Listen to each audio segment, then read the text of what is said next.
Hello, I'm Sean from Review It Yourself. Welcome to Deleted Saves. In this episode, I'll be taking charge temporarily to talk you through one of my favourite all-time games. And of course, being me, it's based on a film. Did you expect anything less? Die Hard Trilogy on the PlayStation 1. Yippee-ki-yay. First, a bit of background. I'm a 90s kid. Okay, the first ever console I ever played on was the PlayStation 1. I think I remember someone in my family, it was an uncle, had like a Sega, the one with the big thick thing that you put in the top. But I don't remember playing it. I just remember it vaguely as a kid. So this was a really easy pick for me. So let's go through some facts. Die Hard Trilogy was released in 1996. Now it had an 18 plus rating because it was pretty bloody. There's a lot of death in there, explosions, people getting shot, hostages getting shot, civilians getting shot, civilians on fire. I mean, when you look back, you think, yeah, understandably. The production company was Proby Entertainment Limited. It's spelled Probe, but I presume it's Proby. I'm not sure how it's said. The distribution company was Fox Interactive, and I think it was also distributed by EA Games as well.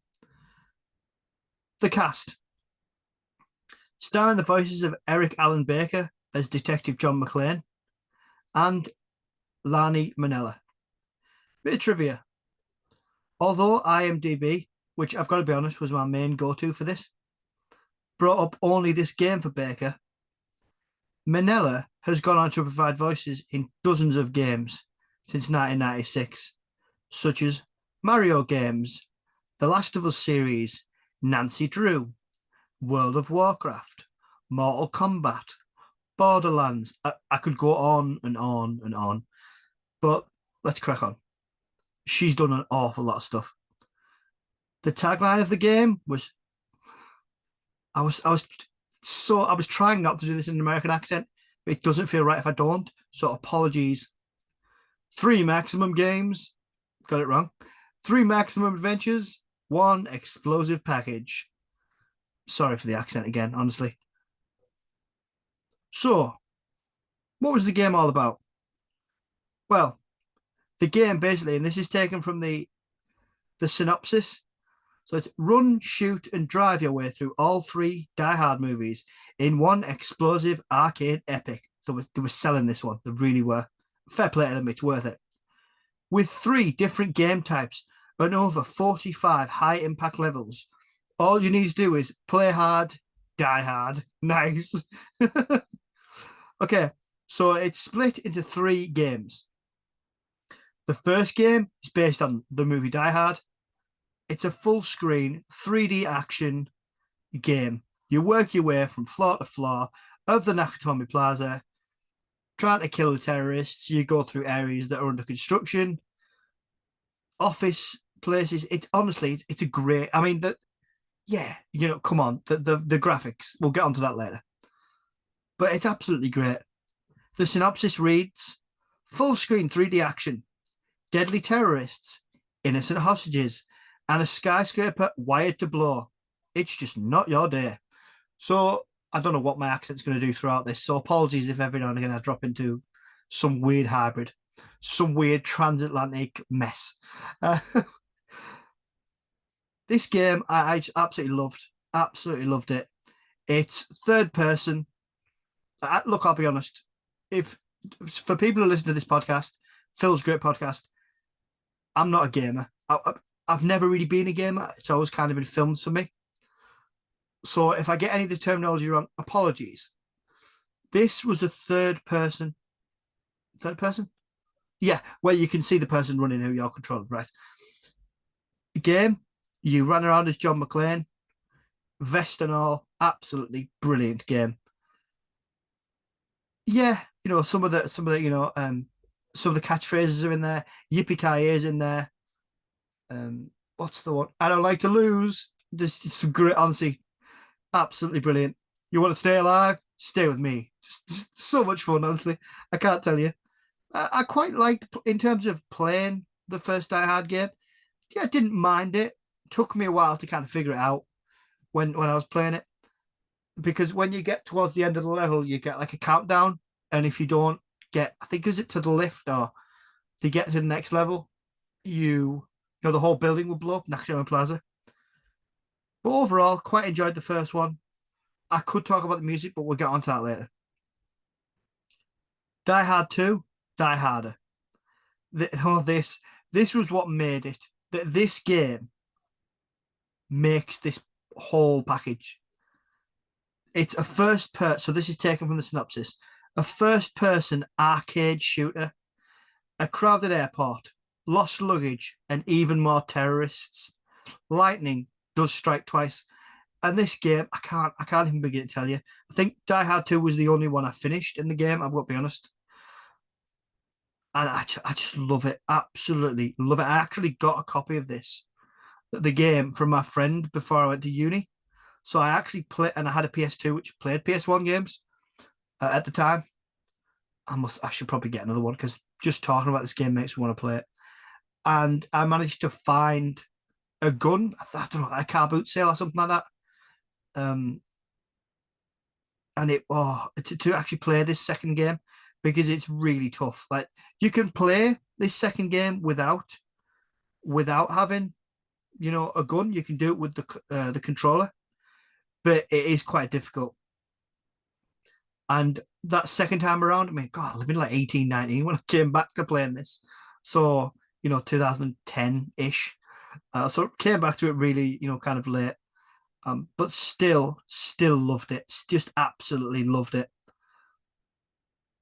Yeah, I can't talk anymore about how good the second one was. The third one, now to quote the back of the box, Die Hard with a vengeance, combat driving, a city that never sleeps, mad bombers and pedestrian-strewn sidewalks. You're the wrong guy in the wrong place at a very wrong time. So the third game was basically, and again, a third person, but you were in a taxi, a yellow cab in New York, driving around, trying to get to checkpoints before the whole city blew up. Now, never really connected with this last game. It seems to be quite a common thing among people who play it, that the third one wasn't as good. The game, that is. It was okay. It was just, I never finished it. It was kind of tricky. It wasn't a great driving game. You seem to always get stuck. I wouldn't say it wasn't the best thought out, but I think the limitations of what they could do then in terms of how you could drive, and the actual scenery, the map, the buildings, the world building, you'd get stuck in certain corners, and by the time you reversed out of it and got away, like it would tick down and the whole city would blow up. I will say this though, the graphics of the massive city explosion were great. Now, in terms of, and I need to kind of address this, in terms of how the game has aged, and we'll go on to the kind of the technical graphic side of it later, but just in terms of the fact that, it's set in New York, it was set in the 90s, you see the whole city explode, you see certain buildings exploding. So it was made at a time, like a lot of films, Armageddon, Deep Impact, although they did it after that event, all made before 9/11, the tragic events of September 11th. So looking back now, it's like, oh yeah, it's not insensitive, because it was made before that awful event happened, and of course it was made after the 1993 terrorist bombing at the World Trade Center. I don't quite know where I was going with this. All I was trying to say was, the whole thing, it was made at a time when terrorism would have been something that was primarily abroad or targeting airliners and things. Just thinking of history. Sorry to go serious for a minute, but I think it was made at a time when America especially saw terrorism as something that was abroad, and not so much domestic. I'm not saying they didn't have domestic bombings. You had Oklahoma City, and I don't know why I got at this, but yeah, all I was trying to make the point of was that looking back now and describing it, it's a little, for some people, and I'm not American, so maybe it feels different to the Americans. which I can understand. Maybe it feels a little bit close to the bone, you know. If does that make sense? I hope that makes sense. Anyway, to get back to this great game. Sorry for the side tangent. It's me. What were you expecting? The gaming disc actually doubles as a soundtrack CD, and I'm not kidding. I've literally just ordered a new copy because I lost my own copy at university because I just want it as a soundtrack. The soundtrack, the Dulles Airport theme is just something else. The soundtrack was by Neil Palmer and Stephen Root. Now Neil Palmer, I had a look, doesn't seem to have done as much as I think he's actually Stephen Root is credited as Steve Root. Root's also worked on another one of my all-time favorite games, Burnout 3 Takedown, released in 2004. I played that at university as well. And Alien Trilogy 1996. Not a favorite of mine. I don't think I've ever played it, but he also did that. Yeah, I mean, just going back to the graphics now, and a bit more of the background, just as I wrap up. I think this was the first game I ever played at a neighbour's house. The love that was crafted in these early PS1 games, yes, the graphics are absolutely ancient now.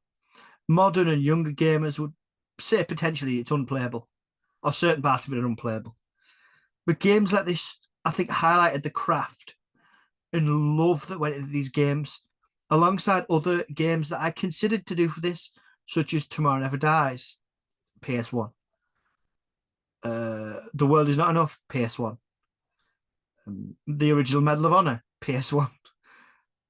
Then you got to the PS2 and you had games such as Medal of Honor Rising Sun, and the Call of Duties came along because Medal of Honor was like the big one for me, and I think then Call of Duty comes along. That's a conversation for another time. It's funny, I don't think of myself much as a gamer, and I'm not really. I've got a PS3 and I use it to watch movies and Blu-rays. So, but yeah, I do look back fondly upon games in general, and it just all I was trying to make the point of was that games weren't 10 a penny back then. They took hard work, and they were forever pushing the envelope of what was possible to make, what was possible to render, gameplay. I don't understand the technicalities of it. I really don't. But that love, the fact that it doesn't look great now, but the music, the soundtracks, the gameplay, the stories, for the most part, it was magnificent. And it really comes through. You make something with love, people will forgive you all manner of weak graphics or the gameplay not being as smooth and glitch free as it is now. I hope so anyway.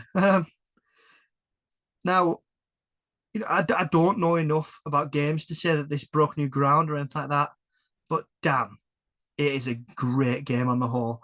Now, I can understand it's not like people can go and pick up a copy and grab the PS2 or grab the PS1 and go play this game. You can go out there, you can find the videos of the gameplays. I highly recommend you go look at Dulles Airport.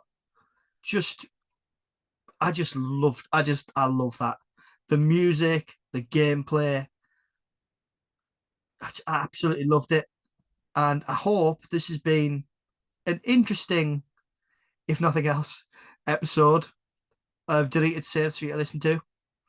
Thank you very, very much to Phil from Deleted Saves for having me on as a guest host, if you will. And thank you to Marv from Pods Like Us for setting all this up and for shouting out to me to ask me to help with this venture of all these guest hosts coming on to keep the podcast rolling until Phil comes back. Thank you very much. I've had a bit of a wobble lately in terms of podcasting. I think we all have those days. And yeah, thank you very much for listening. And that's it. Thank you.